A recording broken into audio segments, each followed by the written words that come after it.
Let's go to Trace Gallagher, who breaks it down for us tonight and gives us the very latest developments this evening on this. Hi, Trace. Hi, Martha. Let's begin with the common denominators. First, pulmonary edema, water on the lungs, is mostly caused by heart disease. The American College of Cardiology says 1 in 4 Americans will die of heart problems, yet 7 of the 8 Americans who died in the Dominican had a heart attack and/or pulmonary edema. And we don't yet know the last person's cause of death. So all of the tourists we know about who were generally healthy died of very similar causes, which is exceptionally unusual, especially when you consider that 63-year-old Nathaniel Holmes and his 49-year-old fiancée Cynthia Day died of the same thing at the same time. Then there's the minibar you mentioned. 3 of the 8 Americans did drink from their hotel minibars. It's unknown if the other 5 did, but it appears most of them drank alcohol. And our corporate cousin, the New York Post, is reporting that investigators are looking into whether the tourists were poisoned by bootleg booze. Police want to know who supplied the alcohol and whether it contained dangerous chemicals. And Dominican tourism officials say the FBI and other federal agencies have now taken an active role in the overall investigation, and that the FBI in particular is going back and reanalyzing toxicology results to see if there are more common links. The latest American tourist to die in the DR is Layla Cox, who turned 53 last weekend. Her son says he's getting very little information. Watch. They've done an autopsy. They haven't sent it to me. They sent me a police report that was in Spanish that I cannot read. I still don't know the exact details of my mother's death, and that's where I'm hitting a roadblock. The families of Yvette Sport, David Harrison, Jerry Curran, Robert Wallace, and Miranda Shop Warner are also looking for more answers.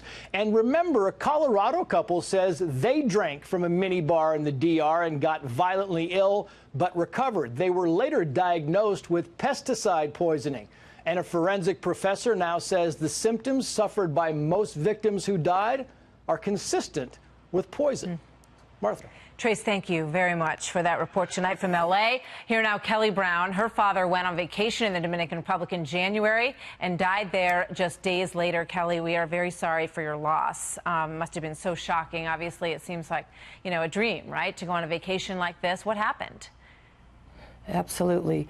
So my parents decided to take a trip to the Dominican Republic in January of this year. And they arrived on January 22nd, and they had something to eat and drink that evening, and then returned to their room. And my dad started to not feel well, and he laid down in bed and went to sleep. And the next morning when he woke up, he complained that his back hurt and his elbow hurt, and that he just didn't feel great. So they went and had a massage.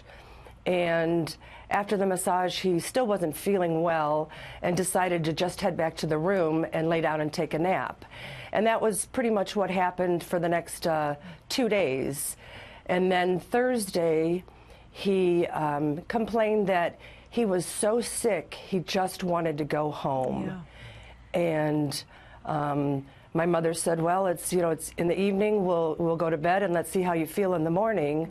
Well, 3 o'clock in the morning, he started to vomit, and he started to aspirate on his vomit, and my mother tried to move him to help him, and she called a friend that was vacationing with them.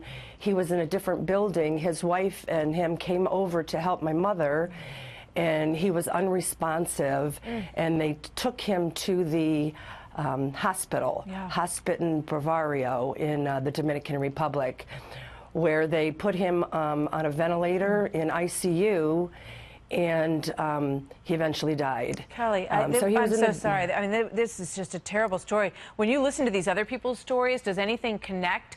You know, one of these people was at the Hard Rock, another one was at a place called Bahia. Where was your dad and mom? My mom and dad were at the Dreams Resort. I do remember passing the Hard Rock, so it was in the general area of the Hard Rock. So what about, drinking from the minibar or, anything that may have been, is there a toxicology report that on your dad? So that is what we're hoping to find out. One, if there is a toxicology report, and then two, how do we get our hands on that? So you haven't received any information about that. When you listen to all these other stories, what goes through your mind, and do you see any links? I see a lot of links. My dad's death certificate listed 4 causes of death, and one of them was pulmonary edema. And that seemed to be popping up in a lot of the other cases.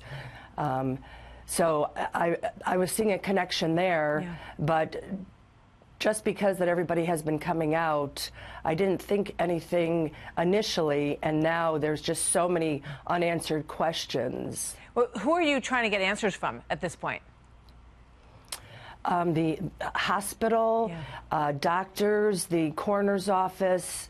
I'm hoping to have the FBI do an investigation to find out if there is a commonality with toxicology or what. Well, you know, we've been hearing about these pesticides and the liquor, sort of the 2 main threads here. Kellie, thank you very much. I'm very sorry for your loss. It must have just been absolutely horrible, and I'm sure, you know, it's not that long ago that you're all still suffering from it. So I want to thank you for being here tonight.